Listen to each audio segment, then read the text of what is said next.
Example 5.32 கொஸ்டினில் 2 straight lines கொடுத்துருக்காங்க. இந்த 2 லைன்ஸும் parallel அப்படின்னு ப்ரூவ் பண்ணி காட்டணும். ஓகே, அப்போ அதுக்கான ஃபார்முலா எழுதிடுறேன். m equal to minus A by B.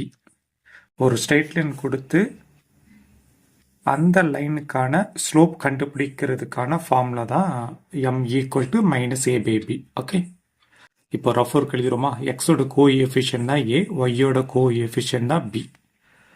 எக்ஸுக்கு முன்னாடி இருக்கல அதான் ஏ, ஒய்க்கு முன்னாடி இருக்கிறத பின்னு எடுத்துக்கோங்க. இப்போ ஃபர்ஸ்ட் லைனுக்கான ஸ்லோப் ஃபைண்ட் அவுட் பண்ணலாம். m1 ஈக்குவல் டு ஃபார்முலாக்குள்ள மைனஸ் போட்டுக்கிறேன். ஏயோட வேல்யூ 2, பிக்கு பதிலாக 3 இருக்கு. ஓகே, இப்போ செகண்ட் லைனோட ஸ்லோப் m2 ஈக்குவல் டு ஃபார்முலாக்குள்ள மைனஸ் போட்டுக்கிறேன். ஏக்கு பதிலாக 4 இருக்கு.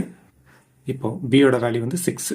ஓகே, இப்போ இதை டிவைட் பண்ணோம் 2 டேபிள் வச்சு. இப்போ ஃபர்ஸ்ட் லைனோட ஸ்லோப்பும் செகண்ட் லைனோட ஸ்லோப்பும் பாருங்க, ரெண்டுமே ஒரே ஆன்சர் தான். அப்போ m1 equal to m2. Slopes are ஈக்குவல்ல, அப்போ the given straight lines are parallel அப்படின்னு கன்க்ளூஷன் கொடுத்துருங்க.